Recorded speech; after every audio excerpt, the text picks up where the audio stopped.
So hello student, welcome to again any video. इस video के अंदर हम पढ़ते हैं लोथर-मेयर का वक्र। दोस्तों, मेंडलीव की आवर्त सारणी को हम पढ़ने से पहले एक छोटा सा बीच में टॉपिक है जिसका नाम है लोथर-मेयर का वक्र।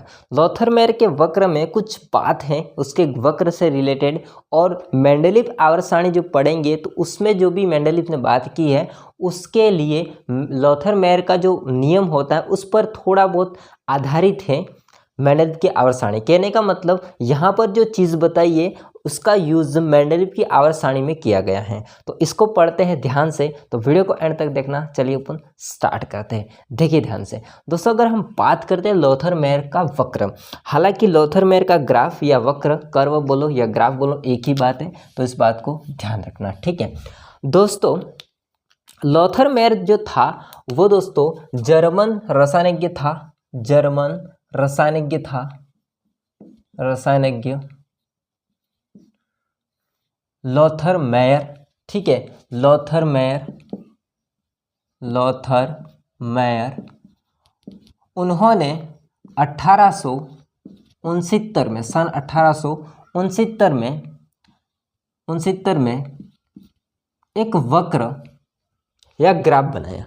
अब ये वक्र या ग्राफ किसके मध्य बना, ये भी बात आती है कम यहाँ पर समझने। तो देखिए ध्यान से दोस्तों, उन्होंने दो चीज़ें ली, इस बात को ध्यान रखना। उन्होंने दो चीज़ें यूज़ की, जो भी ज्ञात तत्व थे उस ज्ञात तत्व को, जो भी ज्ञात तत्व थे उस ज्ञात तत्व को दोस्तों परमाणु भार और परमाणु आयतन के मध्य ग्राफ खींचा। ध्यान से समझना इस बात को। यहाँ पर मैं ले रहा हूँ परमाणु आयतन, परमाणु आयतन। अब आयतन और भार क्या चीज़ होती है अभी मैं बताऊँगा इस चीज़ को। आयतन जो कि सेंटीमीटर क्यूब में है, एंड देन यहाँ पर होगा परमाणु भार, परमाणु भार जो कि AMU में होता है, एटॉमिक मॉलिक्यूलर यूनिट में होगा। ये चीज़ समझना इस बात को ध्यान से दोस्तों। जब उन्होंने परमाणु आयतन और परमाणु भार के मध्य एक वक्र या एक ग्राफ खींचा तो उनको ये ग्राफ होता है वो कुछ ऐसा मिलता है। ध्यान से समझना, उनको जो ग्राफ मिलता है दोस्तों वो ऐसा बना। मैं एग्जैक्टली सेम बना रहा हूँ ये तो नहीं कह सकता हूँ, बट बनाने की कोशिश कर रहा हूँ, और यहाँ पर स्क्रीन पर भी आपको मैं दिखाऊंगा ताकि आप लोग इसको आसानी से समझ सको, ठीक है। देखिए ध्यान से, हालांकि एग्जाम में ये बनाने के लिए नहीं पूछेगा लोथर-मेयर का वक्र बनाइए, लेकिन अगर क्वेश्चन आ जाए तो क्या आता है, लोथर-मेयर की बातें ही ध्यान रखनी आपको कि उन्होंने क्या कहा वो, ठीक है। तो कुछ इस टाइप से उन्होंने दोस्तों ग्राफ बनाने की कोशिश की। इसको याद कैसे रखना, देखिए ध्यान से समझना। 1 2 3 4 और 5, आपको 5 ऐसे पहाड़ बना देने, ठीक है। पहाड़ समझते हो ना, इसको ऐसे याद रखना होगा 5। हालांकि ये पूरा नहीं है बट थोड़ा गिनते हो तो ठीक है, नहीं गिनते हो तो 4 बना देना। तो इससे अगर मैं इसको काउंट करूँ तो 1 2 3 4 5, आपको 5 क्या बना देने, पहाड़ बना देने ऐसे। तो उन्होंने परमाणु भार और परमाणु आयतन के मध्य ग्राफ बनाया दोस्तों। उन्होंने ग्राफ बना करके ये चीज़ प्राप्त की कि इस ग्राफ में आप देखते हो तो इस ग्राफ में अगर देखा जाए दोस्तों तो द्रव्यमान और आयतन का संबंध है, द्रव्यमान और आयतन का संबंध है। द्रव्यमान को मैं बोल सकता हूं भार, ठीक है। भार का मतलब आप समझ चुके होंगे, ठीक है। भार कल हमने पढ़ा था क्या, न्यूटन का अष्टक सिद्धांत। अगले दिन क्या पढ़ा था हमने, मतलब गए दिन, उसमें हमने पढ़ा था डोबेरेन का त्रिक। उसमें भी परमाणु भार को ही बात की थी, यानी कि जो एटॉमिक नंबर होता है, परमाणु संख्या होता है उसका जस्ट डबल वो होता है तत्व का, परमाणु का भार। दोस्तों इस भार या द्रव्यमान और आयतन के बीच का संबंध दोनों कैसे होते हैं, समानुपाती। इसका मतलब होता ये कि अगर भार जैसे जैसे बढ़ रहा है वैसे वैसे आयतन बढ़ेगा। तो दोस्तों जिसका जितना भार होगा उसका आकार भी उतना बड़ा होगा, वो स्थान भी इतना घेरेगा। इसका मतलब आप समझ चुके होंगे कि यहाँ पर द्रव्यमान या भार कम होगा और यहाँ पर द्रव्यमान और भार ज़्यादा होगा उन तत्वों का या परमाणुओं का। ठीक है, अब जैसे उन्होंने ग्राफ खींचा है तो यहाँ पर देखेंगे दोस्तों, तो जो भी परमाणु है, तत्व है, उनका भार में जैसे जैसे वृद्धि होती जाती है वैसे वैसे दोस्तों आयतन में भी वृद्धि देखने को मिलती है आपको। तो यहाँ पर आपको बड़े तत्व मिलते हैं जिसका आकार बड़ा है और भार भी ज़्यादा है। अब ये चीज़ उन्होंने दोस्तों एक गुणधर्म की तरह लिया, मतलब उन्होंने भार और गुणधर्म के मध्य एक संबंध बताया। क्या संबंध बताया? उन्होंने संबंध ये बताया कि दोस्तों जैसे मैं इसमें बात करूं तो पीक पर, यहाँ पर पीक पर जो टॉप है ऊपर, इस पर मैं बात करूंगा तो यहाँ पर जो तत्व पाए जाते हैं वो दोस्तों हो जाएंगे क्षार धातु। जैसे क्षार धातु कौन से हो जाएगा? ली, ना, के, रब, से, फरियाद। तो हालांकि फरियाद नहीं था तो सीजियम तक ही बात हो रही है। यहाँ पर कहाँ तक बात हो रही है? सीजियम तक ही बात हो रही है। अभी आपको समझ में इतना नहीं आ रहा होगा, बट ध्यान रखिए लास्ट तक आप वीडियो देखोगे तो आपको बिल्कुल समझ में आ जाएगा, कुछ भी डाउट नहीं रहेगा। अभी आप आधा वीडियो देखोगे उसके बाद में कमेंट करोगे कि सर क्या पढ़ा रहे हो, क्या चीज़ पढ़ा रहे हो, हम दूसरे चैनल पर अलग से पढ़ते हैं। ऐसी बात नहीं होती है, यहाँ पर मैं आपको सारी चीज़ बता रहा हूँ, बस आपको उसको वीडियो को एंड तक देखना पड़ेगा, तब जाके कमेंट कीजिए कि सर समझ में आया कि नहीं आया। ठीक बात है। देखिए यहाँ पर दोस्तों हम बात करें तो ली, ना, के, रब, से, फरियाद, इनको बोलते हैं दोस्तों प्रबल विद्युत धनी तत्व। प्रबल विद्युत धनी तत्व। तो आपने एक चीज समझी यहाँ पर, एक चीज दोस्तों यहाँ पर आपने समझी है कि सबसे जो टॉप पर है, सबसे जो टॉप पर है, सबसे ऊपर वक्र में दोस्तों, वक्र में टॉप पर सबसे ऊपर, तो सबसे जो टॉप पर है वो है कौन? प्रबल विद्युत धनी तत्व। प्रबल, थोड़ा सा मैं इसको चेंज कर देता हूं। कौन है? प्रबल विद्युत धनी तत्व। प्रबल विद्युत धनी तत्व। सर ये क्या होता है?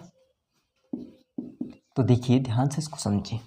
प्रबल विद्युत धनी तत्व, इसका मतलब जो तत्व फटाक से इलेक्ट्रॉन दे देते हैं और धनायन तुरंत बना लेते हैं, इसको बोलते हैं प्रबल विद्युत धनी तत्व। आसानी से इलेक्ट्रॉन को बाहर निकाल लेते और धनायन बना देते, जल्दी से धनायन बना देते, जिसके अंदर प्रबल धनायन बनाने की शक्ति होती है, उनको बोलते हैं प्रबल विद्युत धनी तत्व। और वो तत्व होते हैं दोस्तों क्षार धातु। वो तत्व कौन से होते हैं? क्षार धातु।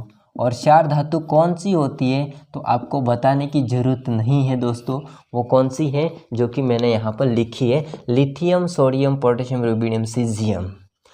तो सबसे ऊपर ऐसे तत्व पाए जाते हैं जिनके गुणधर्म में समान स्थितियां पाई जाती हैं, समान नियमित स्थितियां पाई जाती हैं। इनके गुणधर्मों में समान नियमित स्थितियां पाई जाती हैं। इस चीज़ को उन्होंने लोथर मेयर ने एक वर्ड का यूज़ किया है, वो है दोस्तों आवर्तिता। वो है क्या? आवर्तिता। और आवर्तिता को हम क्या बोलते हैं? पीरियोडिसिटी। पीरियोडिसिटी बोलते हैं।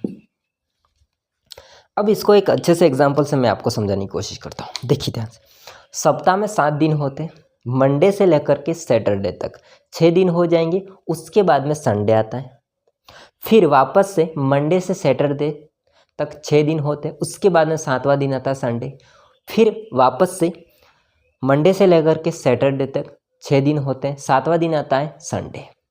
इसका मतलब समझ चुके होंगे कि संडे होता है वो एक बार नहीं आता है, वो दोस्तों नियमित स्थिति में बार बार दोहराता रहता है। इसको बोलते हैं आवर्तिता।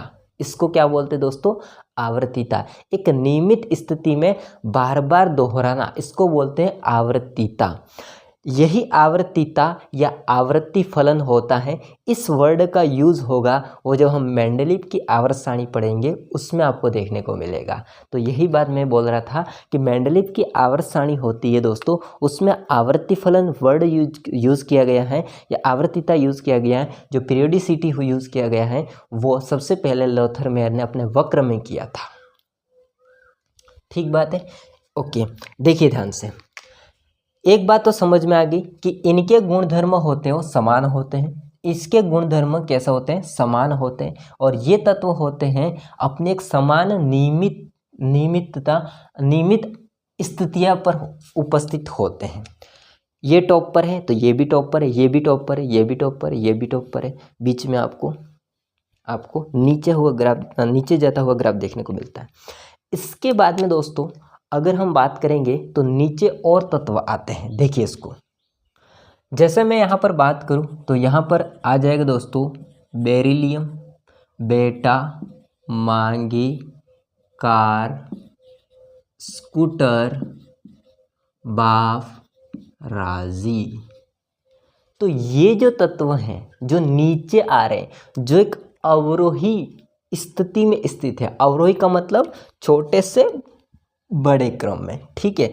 तो इसके नीचे क्षार धातुओं के नीचे कम विद्युत धनी तत्व आते हैं, इसको बोलते हैं कम विद्युत धनी तत्व, और इनके अंदर भी एक समान नियमित स्थितियों में उपस्थित होते हैं।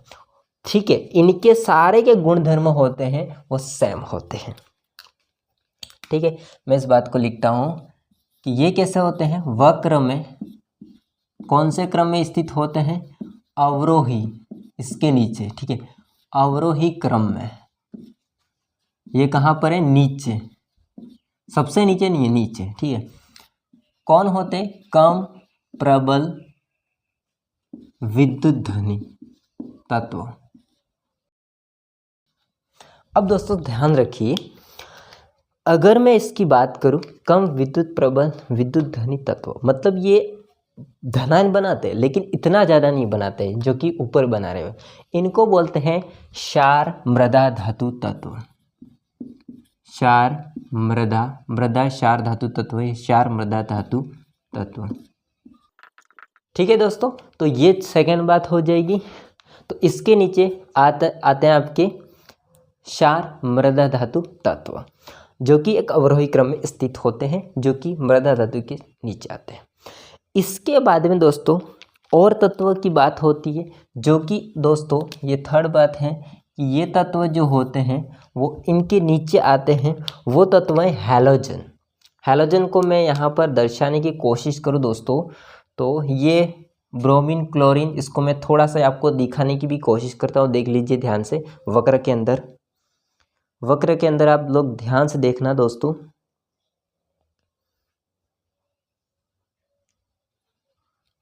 तो यहाँ पर दर्शाया गया है क्लोरीन को, यहाँ पर दर्शाया गया है दोस्तों ब्रोमीन को, और आयोडीन को यहाँ पर दर्शाया गया है। ठीक है, आई बात समझ में दोस्तों। तो यहाँ पर ये क्या किसको दर्शाया गया है, क्लोरीन, ब्रोमीन, आयोडीन को, ये हैलोजन को दर्शाया गया है। तो इनके नीचे आप देखोगे तो कौन आते हैं, बीच में, हालांकि इसको बोल सकते हैं आप लोग हैलोजन को। ठीक है, अब ये जो होते हैं वो एक चढ़ते हुए भाग में स्थित है। कैसे, चढ़ते हुए, जैसे ये पिक पर चढ़ रहा है, पिक ऊपर जा रहा है, ग्राफ ऊपर जा रहा है, तो चढ़ते हुए भाग में है। इनको बोलते हैं विद्युत ऋणी तत्व। अब इसका मतलब क्या होता है वो भी मैं आपको समझाऊंगा अभी। विद्युत ऋणी तत्व ये वक्र में कहाँ पर है, तो ये दोस्तों है वक्र में, चढ़ते हुए ग्राफ में, ये चढ़ते हुए वक्र में। एक काम करते हैं, चढ़ते हुए वक्र में लिख देते हैं हम, चढ़ते हुए वक्र में स्थित है। वक्र में कौन, तो दोस्तों वो हो जाएंगे आपके हैलोजन। कौन हो जाएगा, हैलोजन। और हैलोजन कौन होते हैं आपको पता है ना, हैलोजन कौन होते हैं, जो कि क्लोरीन, ब्रोमीन, आयोडीन। बाकी भी होते हैं, जहाँ तक खोज हुई है वहाँ तक की हम बात कर रहे हैं। ज़्यादा मतलब ओवर स्मार्ट बनने की यहाँ पर कोशिश नहीं की जा रही है, क्योंकि हमको अभी बहुत ज़्यादा पता है, मतलब आधुनिक आवर्त के बारे में भी पता है हमको, लेकिन हम इसको नहीं लिख रहे हैं, क्योंकि वहाँ तक मतलब 1869 में जब लोथरमैन ने बात की थी तब इतने ज्ञात तत्व थे, मतलब जितने ज्ञात तत्व थे उसकी बात की जा रही है। ठीक बात है, ओके। देखिए, तो हैलोजन होते हैं वो वक्र जब पीक पर चढ़ रहा है उसमें आपको बीच में नज़र आते हैं। और दोस्तों लास्ट हम बात कर लेते हैं, तो लास्ट वक्र के सबसे निचले भाग में, वक्र के सबसे निचले भाग में, निचले या सबसे नीचे में कौन स्थित होते हैं, तो 8वें ग्रुप के तत्व। अब यहाँ पर एक बात को ध्यान रखना, 8वें ग्रुप को बोल सकते हैं समूह, ठीक, ग्रुप को समूह बोलते हैं, 8वें ग्रुप के तत्व। अब ये कौन से होते हैं, तो दोस्तों अभी तक यहाँ पर लोथरमैन के वक्र में दोस्तों कौन से ग्रुप को 8वें ग्रुप माना गया है, लेकिन मैं कोशिश ये करूँगा कि यहाँ पर सबसे जो नीचे लिखे गए तत्व हैं वो मैं आपको दिखाऊं, ठीक है, क्योंकि यहाँ पर लोथरमैन ने जब वक्र बनाया है तब 8वें ग्रुप की बात की है, लेकिन दोस्तों ये आधुनिक आवर्त सारणी की बात की है या फिर मेंडलीव की आवर्त सारणी की बात की है, तो ये कंफर्म नहीं है, बट मैं ये अनुमान के साथ थोड़ा बहुत कह सकता हूँ कि आधुनिक आवर्त सारणी की बात नहीं की गई है, मेंडलीव आवर्त सारणी की बात की गई है। मेंडलीव की आवर्त सारणी की बात की गई है जिसमें 8वें ग्रुप के हिसाब से यहाँ पर लोथरमैन वक्र में सबसे नीचे भाग में, वक्र का सबसे नीचे भाग होता है दोस्तों बॉटम पर, वहाँ पर जो तत्व दिखाए वो मैं आपको यहाँ पर दिखा रहा हूँ वक्र में, देखिए ध्यान से। तो दोस्तों यहाँ पर जो दर्शाया गया है वो यहाँ पर दर्शाया गया है, एक तो आयरन को यानी कि Fe को, इसके बाद में कोबाल्ट को, इसके बाद में कॉपर को दर्शाया गया है, इसके बाद में जिंक को, तो ये हो जाएंगे कुछ, ठीक है। इसके बाद में यहाँ पर रुथेनियम को दर्शाया गया है, रहोडियम को दर्शाया गया है और एंडी को दर्शाया गया है, ठीक है। इस प्रकार से दोस्तों यहाँ पर आपको कैडमियम को दर्शाने को देखने को मिलेगा। इस प्रकार से दोस्तों यहाँ पर सबसे नीचे, और यहाँ पर एल्यूमिनियम आ जाएगा, ठीक है, यहाँ पर कार्बन आ जाएगा, कौन आ जाएगा, कार्बन। तो दोस्तों सबसे नीचे आपको 8वें ग्रुप के तत्वों की बात की गई है, जो कि एक मेंडलीव की आवर्त सारणी के हिसाब से की गई है। बस इस बात को ध्यान रखिए कि सबसे नीचे जो तत्व आते हैं वो आपको यहाँ पर देखेंगे तो उनके भी अंदर एक समान नियमित यहाँ पर स्थितियों होते हैं या इनके भी गुणधर्म होते हैं समान। तो दोस्तों अब मैं इस नियम को, या जो लोथरमैन ने मैंने बोला है उस बात को मैं लिखता हूँ, ध्यान से देखिए। दोस्तों मैंने इस बात को लिख दिया है, डेफिनेशन को देखिए ध्यान से। लोथरमैन ने तत्व के परमाणु भार एवं परमाणु आयतनों के मध्य एक ग्राफ खींचा, ठीक है, परमाणु भार परमाणु आयतन के मध्य ग्राफ खींचा, तो पाया कि समान गुण धर्म वाले तत्व, यहाँ से बात स्टार्ट होती है, समान गुण धर्म वाले तत्व इस वक्र पर समान स्थितियों में आते हैं, ठीक है। आई बात समझे। इस प्रकार लोथरमैन ने पाया कि परमाणु भारों की वृद्धि के साथ, जब परमाणु भारों की वृद्धि हो रही है उसके साथ साथ परमाणु आयतनों में भी क्या होती है, नियमित समानता होती है। इसका मतलब ये होता है कि जैसे जैसे परमाणु भार बढ़ता जाता है इन तत्वों का, वैसे वैसे आकार में भी वृद्धि होती है दोस्तों, ठीक है। अर्थात यहाँ पर आवर्तिता पाई जाती है, पीरियोडिसिटी पाई जाती है, आवर्तिता पाई जाती है। अब दोस्तों ये चीज़ तो आपने देखी होगी, अब इसको आप जानते हो तो आगे इसको कर सकते हो। क्या होता है आपको पता है कि द्रव्यमान या भार बराबर क्या होगा, आयतन, तो घनत्व एक कांस्टेंट आ जाएगा, घनत्व इनटू आयतन होगा, और घनत्व बराबर क्या होगा, द्रव्यमान बटा आयतन। ठीक है, तो दोस्तों आई होप सारा समझ में आया होगा। अब दोस्तों हम इस वीडियो के बाद में हम नेक्स्ट वीडियो में पढ़ेंगे मेंडलीव की आवर्त सारणी। ठीक है, पूरा समझ में आया होगा। कुछ भी डाउट है तो कमेंट करके बताइएगा। वीडियो पसंद आया तो लाइक करना, चैनल को सब्सक्राइब नहीं किया तो करना है। मिलते हैं नेक्स्ट वीडियो में, तब तक के लिए जय हिंद, वंदे मातरम।